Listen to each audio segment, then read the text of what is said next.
Hello friends. CSR को 2 months में qualified करने के लिए हम आज अपनी स्ट्रेटजी बताते हैं कि हमने किस तरीके से तैयारी करी थी। और अगर आप भी इस तरीके से तैयारी करते हैं तो you definitely crack the CSR in 2 month. ठीक है। सबसे पहले भाई हमारे कुछ रूल्स होते हैं, यानी कि 5 रूल है मेरे। ठीक है। अगर इन रूल को फॉलो करोगे तो डेफिनेटली आराम से क्वालिफाइड कर जाओगे। पहला रूल क्या है कि भाई ज़्यादा सोचना नहीं है कि भाई मेरा सिलेक्शन होगा या नहीं होगा।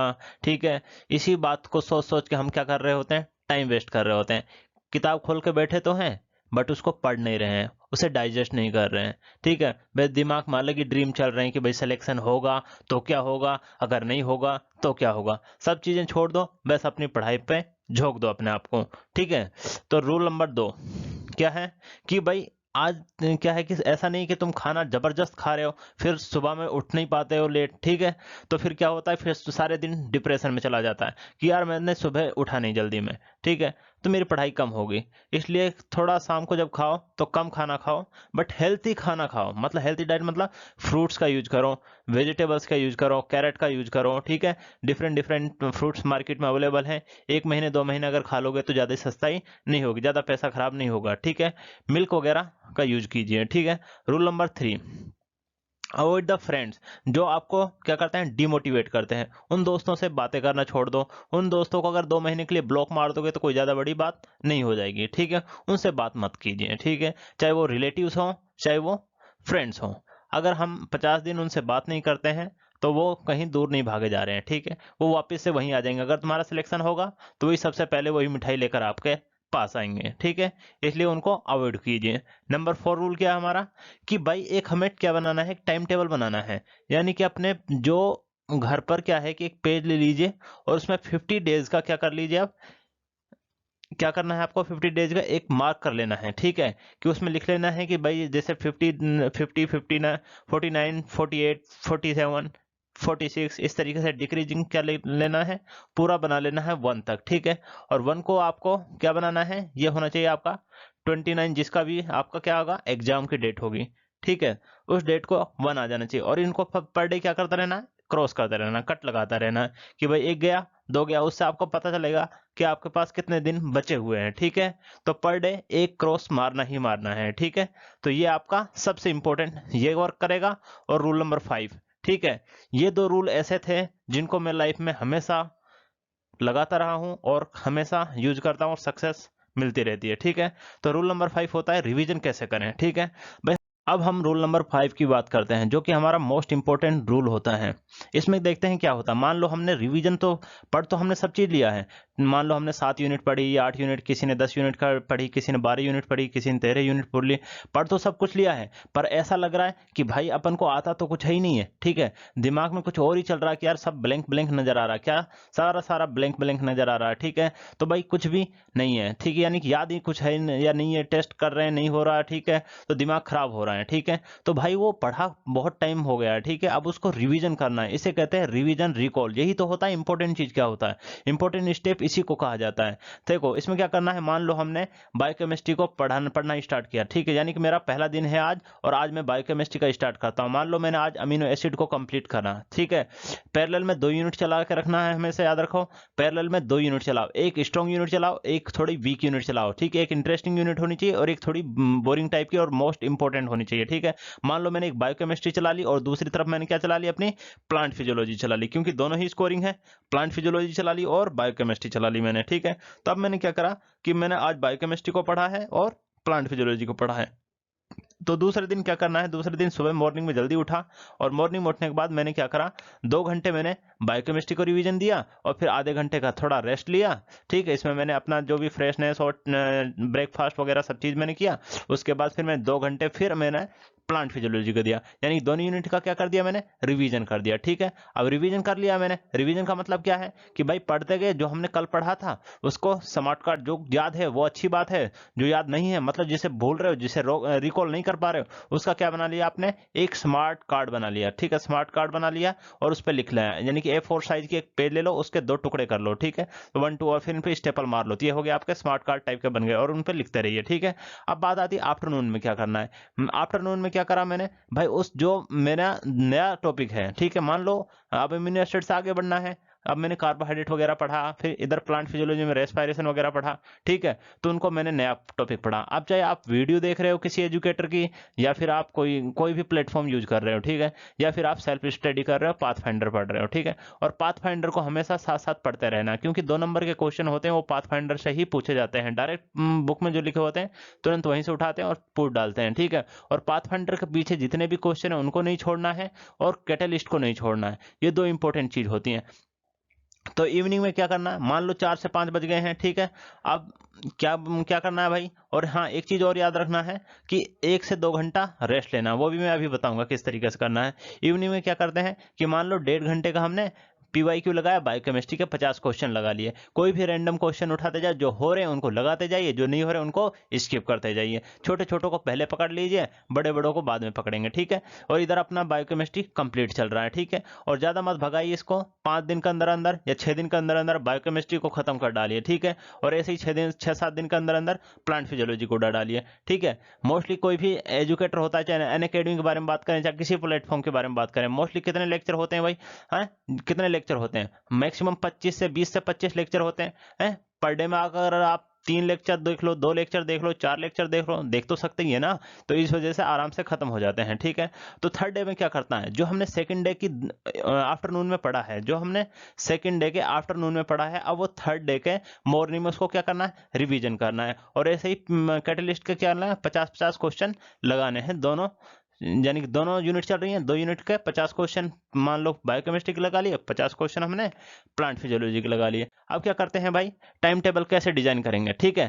टाइम टेबल 2 बंदों के लिए करा जाता है, मतलब एक तो होते हैं बस सिर्फ वो स्टडी करते हैं, ठीक है, और कुछ नहीं कर रहे हैं, सिर्फ हम डिपेंडेंट है CSR को क्वालिफाइड करना है और गेट को क्वालिफाइड करना, और कुछ नहीं कर रहे हैं, सारे दिन अपना यही है, ठीक है, सिर्फ लेक्चर देखते हैं, खाना खाते हैं और सोते हैं, बस यही काम दिया। और कुछ ऐसे लोग भी हैं जो अपनी जॉब भी करते हैं और साथ साथ में अपनी स्टडी भी कर रहे हैं। तो अब देखते हैं दोनों के लिए टाइम टेबल क्या है। सबसे पहले क्या है कि जो मैंने टाइम टेबल अपनी लाइफ में अप्लाई किया वो ये था कि मुझे सुबह सुबह उठने में अच्छा लगता था, यानी कि 4 बजे के आसपास मैं उठ जाता था, ठीक है। उसमें क्या करता था, रिवीजन करता था, 2 घंटे मैंने 1 यूनिट को रिवीजन करा, और फिर मैंने कुछ 20-25-30 मिनट के लिए मतलब रेस्ट लिया। इसमें रनिंग वगैरह भी कर लेते हैं, और या फिर कोई अपना एक्सरसाइज वगैरह करना चाहता तो उसमें वो भी कर लो, और साथ में क्या कर लो, 2 घंटे बाद फिर मतलब रिवीजन करना है दूसरी यूनिट का, ठीक है। तो ये मेरा सबसे इंपॉर्टेंट यही है, और यही अब इंपॉर्टेंट जरूरी है। अगर आप ये टाइम नहीं दे रहे हो तो CSR को भूल जाइए, ठीक है। रिवीजन बहुत इंपॉर्टेंट रोल प्ले करता है जब बिल्कुल 1-2 महीने रह जाते हैं एग्जाम के, ठीक है। इसलिए सिलेबस ज्यादा इंपॉर्टेंट नहीं होता कि रिवीजन इंपॉर्टेंट होता। अगर आपने रिवीजन किया है ना, रिवीजन आपका अच्छा है, तो आप इजीली उसे क्वालिफाइड कर ले, क्योंकि कहते हैं कि पढ़ना बहुत है, गुनना बहुत कम होता है, ठीक है। पढ़ तो आपने समुद्र जैसा लिया है, मगर आपको वो याद तो है ही नहीं है, ठीक है। तो याद करने के लिए होता है रिवीजन, यानी कि रिकॉल करना है, ठीक है। तो आफ्टरनून में जो आपने वीडियो वगैरह देखो, ठीक है, जो नया टॉपिक पढ़ना नया टॉपिक पढ़ो, ठीक है। और अगर कोई वीडियो देखना है या लिसन करना है या रीड करना है या पाथफाइंडर जो भी कुछ पढ़ना है पढ़ते रहिए, ठीक है। अब बात आती है शाम में, कैटलिस्ट के क्वेश्चन लगा रहे हो, ठीक है, रात को लगाए आपने, शाम को लगाए, फिर 9 बजे के बाद भी लगाए, ठीक है। मोस्टली क्या होता है कि 10-11 बजे के आसपास आप सो जाइए, ठीक है, 10-11 बजे के आसपास सो जाइए, ताकि सुबह आप जल्दी उठ सकें, क्योंकि 6 घंटे 5 घंटे नींद लेना लगातार बिल्कुल सही होता है। और दोपहर में 1-2 घंटे अगर सो भी लो तो बहुत अच्छी बात है, बिल्कुल रिफ्रेश फील करोगे, ठीक है, और आपकी प्रोडक्टिविटी बढ़ जाएगी, ठीक है। ऐसा लगेगा आपने एक दिन को क्या कर लिया, 2 दिन में तोड़ लिया है, ठीक है। तो ये ज्यादा करके मोस्टली बच्चे करते हैं जो टॉपर वगैरह होते हैं, ये सारी चीजें बता रहा हूँ। और ठीक है, मॉर्निंग में उठोगे तो डेफिनेटली क्वालिफाइड कर ले जाओगे। अब बात आती है कि भाई हमें तो ज्यादा नींद आती है, हम क्या करें भाई, ठीक है। भाई हमें तो ज्यादा नींद आ रही है, हम क्या करें, ठीक है। बेटा नींद इसलिए आ रही है क्योंकि आपकी बॉडी में क्या है, वीकनेस है। और वीकनेस क्यों आ रही है, क्योंकि आपने अच्छे से खाना है, जो हेल्थी खाना है वो नहीं खाया है, ठीक है। बॉडी बॉडी में क्या होता है कि हमें रिक्वायरमेंट होती रहती है मिनरल्स की और न्यूट्रिएंट्स की और प्रोटीन की और विटामिन की। तो जाइए और जैसे कोटा फैक्ट्री में जाइए और अपना सब चीज चेक करा लीजिए जल्दी से जल्दी, ताकि बीमार ना हो। अगर बीमार हो गया तो भाई तुम्हारी हो जाएगी ऐसी तैसी, ठीक है। अगर 5 से 6 7 दिन 10 दिन खराब हो गए तो तुम्हारे तो लग गए। और ज़्यादातर मॉस्किटो से जरूर बच के रहना, नहीं तो ऐसा ना हो कभी कि आपको डेंगू मलेरिया ये डिफरेंट टाइप की डिसीज ना हो जाए, ठीक है। और ये ओमिक्रॉन वगैरह वायरस भी आ रहा है, तो इससे भी बच के रहना और इसे पॉजिटिव वे में सोचना है, ठीक है। ये एग्जाम तो कराएगा, ठीक है, सीएसआर एग्जाम तो कराएगा। अब न्यूज़ देख रहे हो आप, ठीक है, अब तुम न्यूज़ में ऐसी फेक फेक चीज़ें देख रहे हो, उनसे दिमाग खराब हो रहा है कि एग्जाम होगा या नहीं होगा, उन सारी चीज़ों पर ध्यान नहीं देना, ठीक है। तो फिर न्यूज़ वगैरह नहीं देखना है, ठीक है। ओनली ओनली अपना क्या करना है, अगर आपको ज़्यादा ही शौक है न्यूज़ वगैरह देख, इससे अच्छा कि एक हॉलीवुड मूवी देखो 1 घंटे की, बहुत मस्त है, ठीक है। चाहे डेली देख लो, कोई इफेक्ट नहीं पड़ता, ठीक है। अब हमें क्या पढ़ना है और क्या नहीं पढ़ना है, सब कुछ पढ़ना है भाई। इंपॉर्टेंट हमेशा सब कुछ होता है, ठीक है।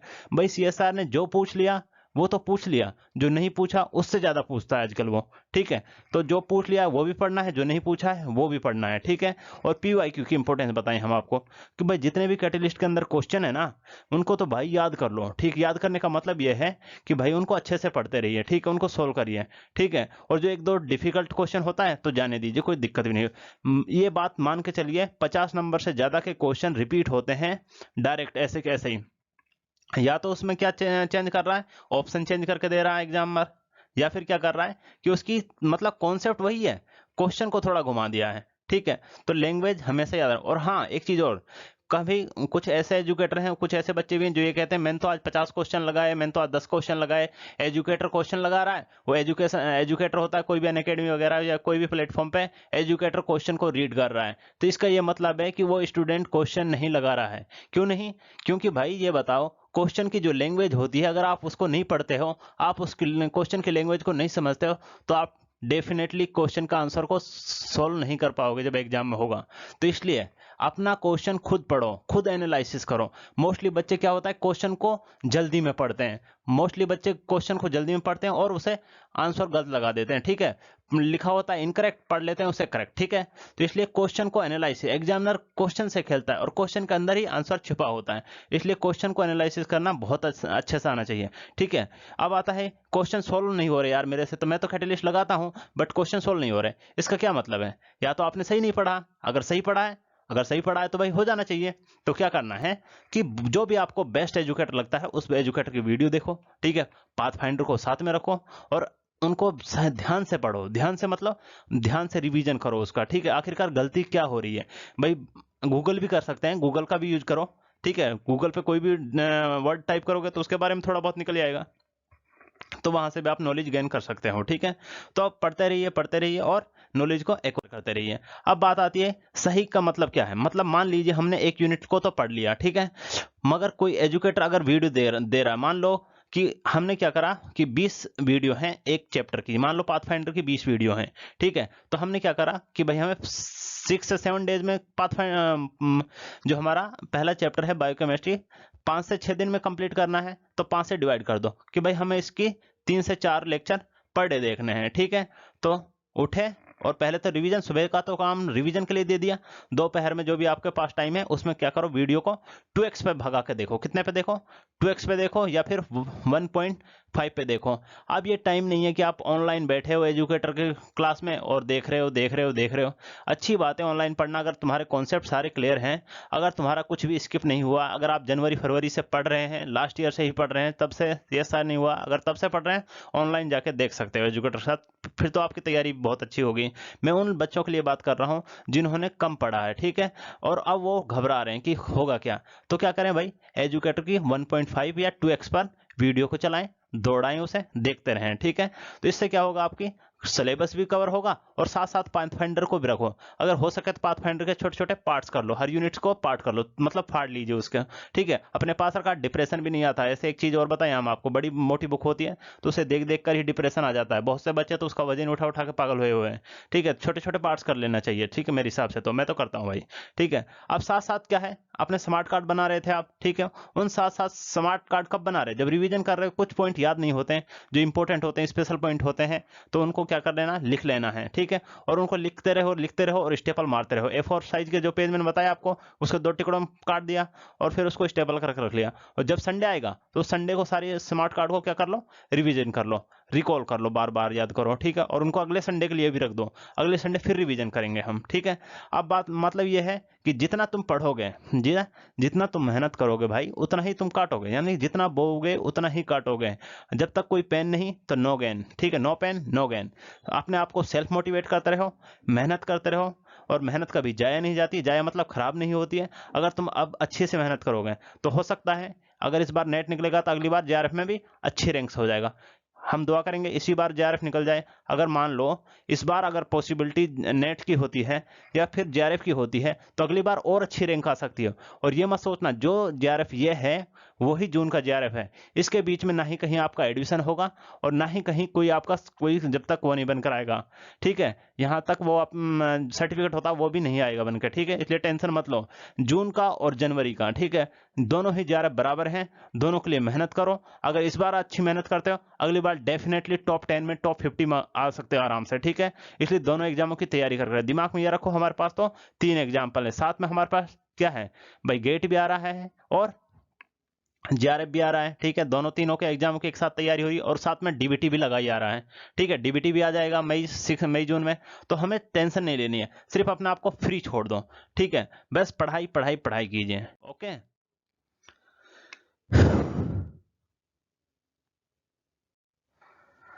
अब तक इतना समझ में आ गया होगा, ठीक है।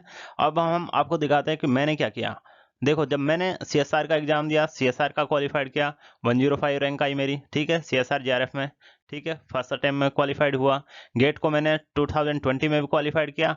जब 20 में क्वालिफाइड हो गया था तो 21 में बैठा, ठीक है, तो एकदम से दबंग की तरह बैठा और रैंक को इंप्रूवमेंट करके लेकर आ गया, ठीक है। 2 टाइम्स गेट क्वालिफाइड करा, 700 का आसपास मेरा गेट स्कोर भी है, ठीक है।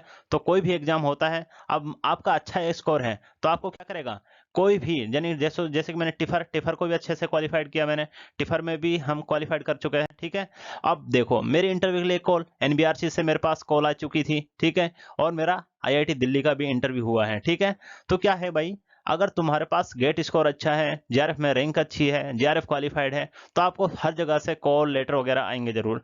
ये लक पे डिपेंड करता है कि आप इंटरव्यू अच्छा देते हो या फिर इंटरव्यू अच्छा नहीं जाता है, ठीक है भाई, इस पर डिपेंड होता है, ठीक है। अब बात आती है कि जैसे कि अगर कोई न्यूज वगैरह अगर तुम अच्छे क्वालिफाइड हो, रैंक अच्छी लेकर आओगे तो आपका न्यूज में नाम आएगा, घर वाले खुश हो जाएंगे, थोड़े पड़ोसी वगैरह थोड़ा दुख महसूस करते हैं, ठीक है, जैसे कि मेरा है अखबार में नाम आया था, ठीक है, घर वाले भी खुश थे, ठीक है, 2 बार न्यूज में आ चुका है, गेट क्वालिफाइड किया था तब भी न्यूज में आया था और सीएसआर जेआरएफ क्वालिफाइड किया था तब भी न्यूज में आया था। तो बहुत अच्छा लगता है, घर वालों को खुशी मिलती है, ठीक है। अब देखते हैं कि अगर ऐसा कुछ आप गेन करते हो पेरेंट को क्या फील होता है, ठीक है भाई, बहुत प्राउड फील होता है, ठीक है। बोलते हैं भाई हमारे छोरे ने देखी की करके दिखा दिया, देख थारा छोरा की था और हमारा छोरा की है भाई, ठीक है भाई, ये समझ में आ जाता है। अब इम्पोर्टेंट ये है भाई, जितना मेहनत करते हैं उतना ही तो मिलता है, इससे ज़्यादा तो मिलेगा नहीं। और हाँ, हुसैन केमिस्ट्री जो चैनल है मेरा, इस पर मैं इंपॉर्टेंट टॉपिक को जरूर डालता रहूंगा। और इतना मैं चैलेंज देता हूँ, 50 मार्क्स के क्वेश्चन मेरे हुसैन केमिस्ट्री चैनल पर अपलोड हो जाएंगे, चाहे वो कोई कहीं से चाहे वो एनिमल डाइवर्सिटी से रिलेटेड हो या फिर कोई भी बायोकेमिस्ट्री से रिलेटेड हो या केमिस्ट्री से रिलेटेड हो, छोटे छोटे मैं नोट्स डालता रहूंगा। और 10-15 मिनट के लिए अगर आप मेरे यूट्यूब चैनल को भी देखते रहेंगे तो शायद बेनिफिट ही होगा, नुकसान नहीं होगा, ठीक है, इतनी गारंटी मैं दे सकता हूँ, ठीक है। अगर बस मेहनत करते रहो, डटे रहो, और बस ये, अरे सुनो सुनो, मेरा चैनल तो सब्सक्राइब कर लीजिए यार, हाँ, अगर ये अच्छी वीडियो बनाई है तो चैनल को सब्सक्राइब कर दीजिए यार, बस गुरु दक्षिणा में, क्या कहते हैं, गुरु दक्षिणा में इतना ही कुछ दे दीजिए मुझे, ठीक है, अभी फिलहाल के लिए, ओके बाय, थैंक यू।